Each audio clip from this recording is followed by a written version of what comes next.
और चलिए अब एरो शो की बात करते हैं। बेंगलुरु में चल रहे एशिया के सबसे बड़े एरो शो एरो इंडिया 2021 के 13वें एडिशन में आत्मनिर्भर भारत का सटीक नजारा देखने को मिल रहा है।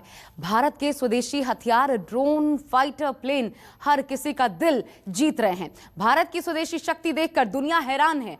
कल तक जो भारत दुनिया से हथियार खरीदता था, वहीं भारत अब दुनिया के अलग अलग देशों को हथियार बेचने के लिए तैयार है।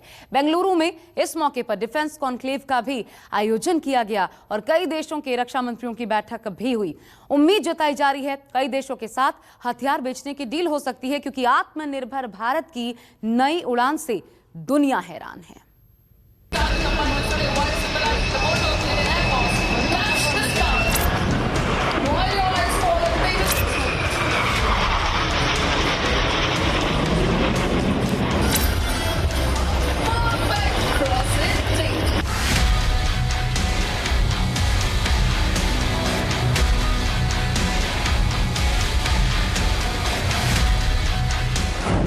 देख लो आत्मनिर्भर भारत की ताकत।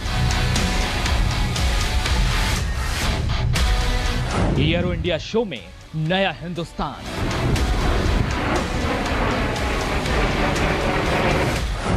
स्वदेशी हथियार, शत्रु हो जाओ होशियार।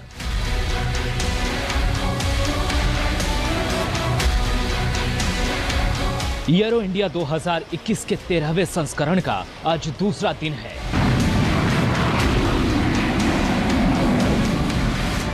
पूरे देश की नजर इस शो पर टिकी हुई है, क्योंकि इस शो में न सिर्फ भारत अपनी ताकत दिखा रहा है, बल्कि इस शो के जरिए आत्मनिर्भर भारत का दम भी दिखाई दे रहा है।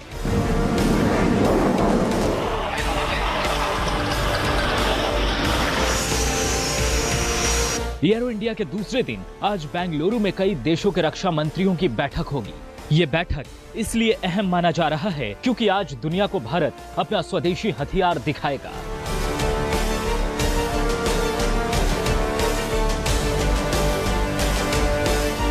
जिसके बाद कई भारतीय हथियारों की डील संभव हो सकती है, क्योंकि कई देश भारत में बने स्वदेशी हथियार को खरीदना चाहते हैं। कैसे आत्मनिर्भर भारत ने दुनिया को यह सोचने पर मजबूर कर दिया है कि भारतीय हथियार सबसे बेस्ट हैं, इसकी कई झलक एरो इंडिया शो में दिखाई दी। जिसका एक उदाहरण पेश कर रहा है ये टारगेट ड्रोन, जिसे एरियल ड्रोन भी कहा जाता है। एरियल टारगेट ड्रोन है, आपको तस्वीरें हम दिखा रहे हैं, जिसका नाम जो है शत्रु दिया गया है। आखिर इसका नाम शत्रु क्यों दिया गया है, ये हम खुद इनके एक्सपर्ट से जानते हैं जिन्होंने इसे बनाया है। सर, क्या नाम है आपका? मेरा नाम है ब्रिगेडियर प्रसाद। मैं फौज से 2016 में रिटायर हुआ हूँ।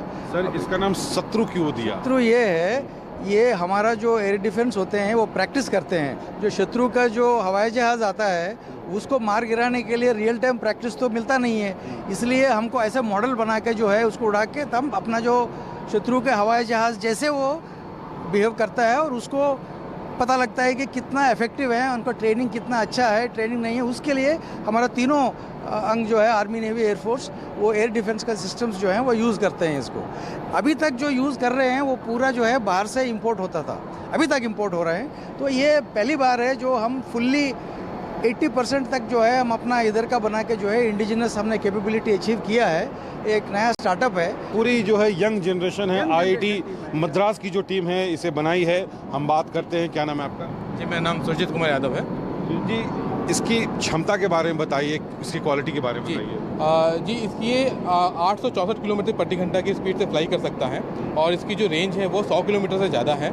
और ये एक बार तेल भरने के बाद ऑलमोस्ट 70 मिनट तक हवा में रह सकता है। जी, 10 मिनट हवा में रह सकता है। 70 मिनट। अच्छा, और इसकी अगर और क्वालिटी की बात करें, कैसे ये अलग इसको हम माने? जी, अभी क्या है कि जो भी डिफेंस फोर्सेस हमारी यूज़ कर रही हैं टारगेट ड्रोन, वो बहुत ही कम स्पीड में फ्लाई करता है। मैक्सिमम 180 मीटर, मतलब 400-450 किलोमीटर प्रति घंटा की स्पीड से वो फ्लाई करता है। लेकिन जो ये है पर्टिकुलर जो हमने ड्रोन बनाया है, जो टारगेट ड्रोन है, इसकी स्पीड काफ़ी ज़्यादा है। उससे क्या होता है कि क्योंकि इनका जो मेन पर्पस होता है वो होता है कि कैसे हम फाइटर जेट्स को मिमिक करें। क्योंकि जब हम फायर करते हैं तो मिसाइल्स बहुत तेज़ फायर होती हैं, बहुत ज़्यादा स्पीड होती है, और फाइटर जेट्स का स्पीड थोड़ा, इन सब ड्रोन का स्पीड कम होता है, तो हमें इसको स्पीड को मैच करना पड़ता है। तो इसलिए इसकी स्पीड ज़्यादा रखी गई है। तो जो अभी जो एग्जिस्टिंग सिस्टम्स हैं उनकी स्पीड काफ़ी कम है एज़ कम्पेयर टू दिस। तो स्पीड के मामले में, रेंज के मामले में और परफॉर्मेंस के मामले में ये उनसे काफ़ी ज़्यादा बेहतर है। बिल्कुल, जैसा नाम औसा काम। अगर मौके पर पता चलता है कि कहीं शत्रु हमारे देश पर बुरी निगाहें रख रहे हैं तो सबसे पहले ये शत्रु एरियल टारगेट का इस्तेमाल किया जा सकता है और ये अबद्ध है, सीधे जाकर के वहाँ पर वार कर सकता है। एरो इंडिया में ड्रोन पोर्ट भी हर किसी का ध्यान अपनी तरफ खींच रहा है, क्योंकि यह स्वदेशी ड्रोन ऑटोमेटिक चार्ज हो जाता है, जिससे दुश्मनों पर लंबे समय तक नजर रखी जा सकती है। वरुण, क्या खासियत है इस ड्रोन की? आमतौर पर जो ड्रोन हम लोग देखते हैं उस ड्रोन में और इस ड्रोन में क्या खासियत है? जी हमारी खासियत ड्रोन में नहीं, ये ड्रोन पोर्ट में है। तो हम क्या कर सकते हैं, अगर किसी ड्रोन का बैटरी कम हुआ है तो ये ड्रोन पोर्ट जो है वो ड्रोन को लैंड कर सकता है इस पर और इसको चार्ज करके फिर वो वापस अपना मिशन कंटिन्यू कर सकता है। तो इसकी ये अहमियत है कि आपको बीच में कोई ह्यूमन इंटरवेंशन नहीं चाहिए, तो सब कुछ ऑटोनोमस हो सकता है। ये कितने घंटे काम कर सकता है? सर जी ये आप वो ड्रोन पे डिपेंड करता है। अगर छोटा है तो एक चार्ज पे आधा घंटा वो कर सकता है और फिर चार्ज करने के लिए आता है। अगर बड़ा वाला है जैसे वो हम उस पिक्चर में दिखा रहे हैं तो वो 2 घंटे ऐसे आमतौर पर देखा गया ड्रोन जो है वीडियो क्लिक भी कर सकता है, फोटो भी क्लिक कर सकता है। उसमें ये पोर्ट कितना कारगर साबित होगा? ये हम तो ज़्यादा सर्वेलेंस और कार्गो मिशंस के लिए डिज़ाइन कर रहे हैं।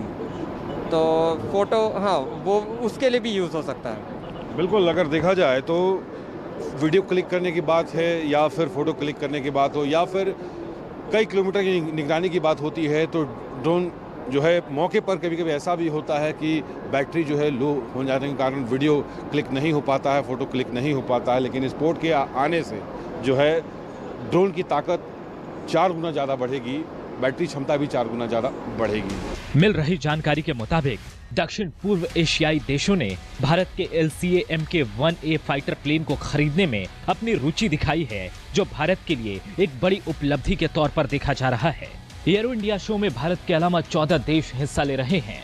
रूस जैसा शक्तिशाली देश भी अपने हथियार का एयर इंडिया शो में प्रदर्शनी लगाया है। रूस का MiJ-35 एरो इंडिया शो में आकर्षण का केंद्र बना हुआ है। एक्सपर्ट हैं, उनसे हम बात करते हैं। Michael, welcome to news 24। What is the quality of MiJ-35D? Thank you so much. So the MiJ-35D is the 4th++ generation fighter that is intended for destruction of aerial, ground and surface targets day and night in all climatic and weather conditions. This is a 2-seat version. बिल्कुल, अगर देखा जाए तो MiJ-35D जो है किसी भी weather में, किसी भी क्लाइमेट की अगर बात करें, आप देखिए कि 2 पायलट आगे और पीछे इसमें जो है बैठ सकता है और चाहे ऊंचाई कितनी भी हो, दूरी कितनी भी हो और अचूक निशाना और इस तरह का जो विमान यहाँ पर जो है MiJ-35D, इसके बारे में ये कहा जा रहा है कि चाहे कितनी भी ऊंची पहाड़ी क्यों ना हो, मूसलाधार बारिश क्यों ना हो, चाहे ख़राब कंडीशन में भी, वेदर की ख़राब कंडीशन में भी ये अपनी मारक क्षमता जो सबसे आगे रखता है। अगर हम बात करें Su-35 की हम बात करते हैं, Michael, what is the main quality of Su-35? The main quality of the Su-35 as the 4th++ generation is to gain air superiority. So it is one of the most modern fighters and aircraft of this generation. So it can combat, counterpart the targets both aerial, ground and surface in all weather conditions.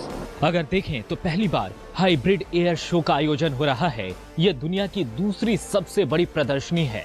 1996 में arrow India show की शुरुआत हुई थी। हर दूसरे साल होता है air show का आयोजन। कल शो का आखिरी दिन है। ऐसे में अलग अलग स्टॉल पर लोग हथियारों और आत्मनिर्भर भारत की झलक देख लेना चाहते हैं। उत्तर प्रदेश का यूपेडिया स्टॉल हर किसी का ध्यान खींच रहा है। बेंगलुरु में चल रहे एयर एशिया शो में इस बार उत्तर प्रदेश सरकार ने भी अपना स्टॉल लगाया है। तस्वीरें आपको दिखा रहे हैं कि यूपेडिया का नाम दिया गया है और यूपेडिया के तहत ही जो है ये स्टॉल है और आत्मनिर्भर भारत की तरफ एक कदम और उत्तर प्रदेश सरकार आगे बढ़ रही है। रोजगार की कितनी मुहैया यहाँ हो सकती है? देखिए, जैसा कि मैं आपसे कह रहा था कि 2018 के फर्स्ट इन्वेस्टर समिट में जब यूपी डिफेंस कॉरिडोर की घोषणा माननीय प्रधानमंत्री जी ने की थी तो उस समय ये था कि लगभग 20,000 करोड़ का निवेश और उससे 2.5 लाख की रोजगार की संभावना इस उत्तर प्रदेश डिफेंस कॉरिडोर में के माध्यम से होने जा रही है। नमस्कार, मैं हूं मानक गुप्ता। अगर आपको हमारा ये वीडियो पसंद आया हो तो इसे लाइक और शेयर जरूर करें और हाँ, हमें सब्सक्राइब और फॉलो करना ना भूलें ताकि आप देश और दुनिया की कोई खबर मिस ना करें। तो जुड़े रहिए हमारे साथ और देखते रहिए न्यूज़ 24।